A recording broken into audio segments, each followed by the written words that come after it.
Last week, Ash finally made it into the Masters 8. Our boy has done it, and I'm so excited for the future Masters 8 battles. Today, I want to celebrate the occasion by remembering all of the past PWC battles in the anime.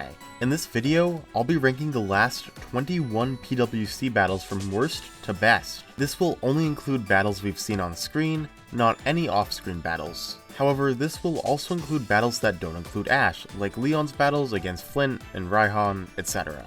And again, these are only PWC battles. So for example, Ash and Leon's battle from episode 13 wasn't part of the PWC, so it will not be on the list. With all of that out of the way, let's get right into it. Taking the bottom spot, number 21 is Ash versus the unnamed Tentacruel trainer. This was a random battle that was like 5 seconds long, made solely for Ash and Riolu to lose and fall back into the normal class. This was especially useless because Ash got back into the Great class off-screen. Who in their right mind thought this battle was a good idea? Number 20 is Ash versus the unnamed Octillery trainer, which happened right before the Tentacruel battle. This battle was slightly better because Ash didn't fall into the normal class from it, but it was still super short and only made for Ash to take a pointless loss.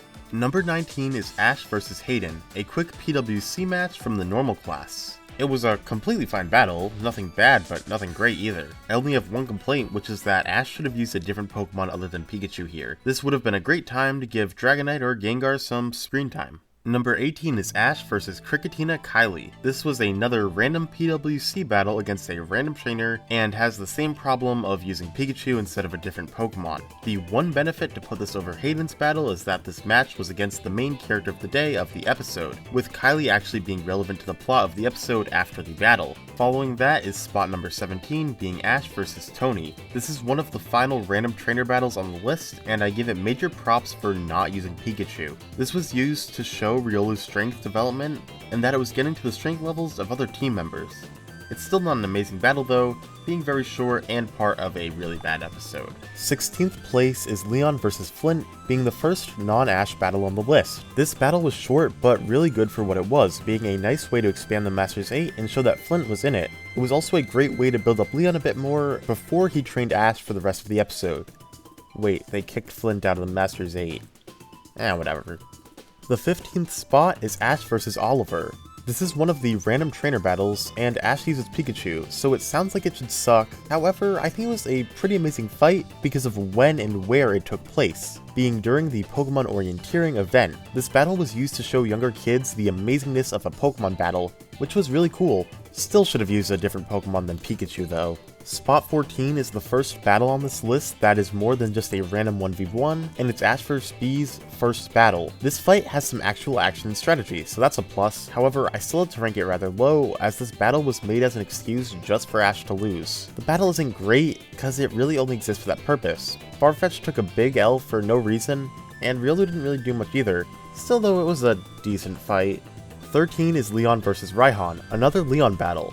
This was a really good showcase of both Leon and Raihan's strengths, and worked to build up both characters. Raihan's rivalry with Leon was established here, which became a major part of his character. The battle was a great showcase of two champion tier trainers, but was dragged down by its short length. Next, spot 12, is Ash and B's third battle. This battle had some awesome choreography and animation, some of the best in the entire series. It also ended a big rivalry in the series. And that's all the praise I can give the battle, as everything else wasn't great. Lucario had like 10 HP bars and should not have put up that much of a fight.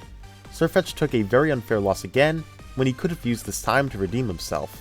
And the climactic rivalry of Lucario and Grapploct is over in just one hit, just to shoehorn in Gigantamax Machamp. There's just a lot of issues with this fight. And spot 11 is the slightly better Ash and B's second battle. Ash had some great strategies here, arguably better than the third battle. This fight had great development for Riolu, and honestly could have been the end of Ash and B's rivalry. However, this battle still has its faults, such as Ash using Pikachu for some reason instead of Farfetch'd. Why is Pikachu in so many freaking battles when the other team members need it way more? Number 10 is Ash vs Karina. This fight is phenomenal with great animation and strategies, as well as truly showcasing the strength of Ash's Dragonite. The only and main downfall is Gengar's weak performance, which was bad, but not the end-all and be-all of the fight. This fight was just a genuinely enjoyable battle, nothing more and nothing less. Number 9 is Ash vs Iris. I can say everything about the previous battle again here. Great animation, showcase the strength of Ash's Dragonite. This battle is better than the Karina fight, however, because of Ash's second Pokemon, this time being Dracovish, didn't get shafted like Gengar did. I do think it's odd that Iris' champion level Pokemon went down so easily, but it's not the biggest deal.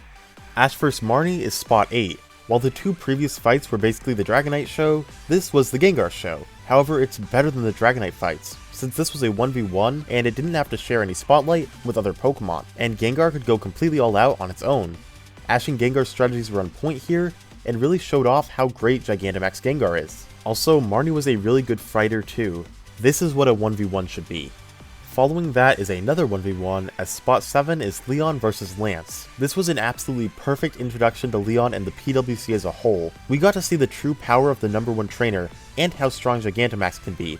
I think this might have worked a bit better as a 3v3, but overall it was amazing. Spot 6 is Ash vs Visquez, Ash's first PWC match of the series. This set the bar pretty high for future battles, and for good reason. The strategies were on point here, and Pikachu and Gengar were both in great form. This battle also had Ash substitute Pikachu, something that didn't happen all that often in previous fights, but is much more common in PWC battles, which I think really improves them. There were also some really great callbacks to the original series with Lieutenant Surge.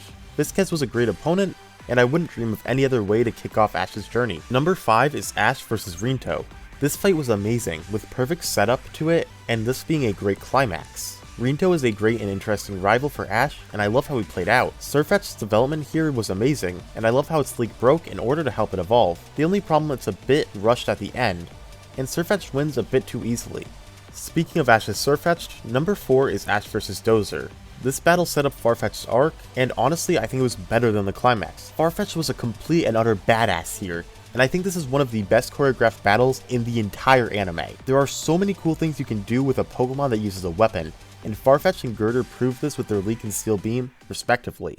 Spot 3 is Ash vs Drasna. This battle is extremely unique, and I love it. There's no battle quite like this one, with both trainers switching and even having Drasna's ace be taken down halfway through the fight. Along with that, there was some great build up in the previous episode. I don't think every battle in the anime should be as unique, bizarre, and unpredictable as this one, but the surprise elements really spiced this one up and I loved it. The penultimate spot is Ash vs Raihan. This battle was a solid 3v3, and I think this was a perfect showcase of Gengar's powers and how well Lucario can do even without Mega Evolution. However, I do have a major complaint that Goodra and Duraludon were taking out way too fast. They were basically both Okos. I think this could have been fixed if Gengar Gigantamax a bit earlier, but it's not a big deal. Overall it was solid, but not perfect by any means. The number 1 spot is Ash vs Volkner. This fight had it all. By far the best choreographed fight in Journeys, with constant switches and strategies with them. Each Pokemon put in a ton of work on both Ash and Volkner's side. The only negatives I can name are that it was a bit unfair for Ash to use a Z move while Volkner didn't use any gimmick of his own, as well as Volkner being a very random opponent compared to say Raihan or Bee, who actually had build-up. But regardless, this fight is a Sakuga fest that I am always willing to go back and rewatch. And that's it for my rankings. While some of these fights are great, I really wish the PWC delivered some better fights. I suppose we'll see if the Masters 8 can bring even more hype, with Ash scheduled to fight the likes of Alon and Cynthia. Tell me in the comments your rankings, and make sure to like and subscribe if you enjoyed. I'll see you in the next one.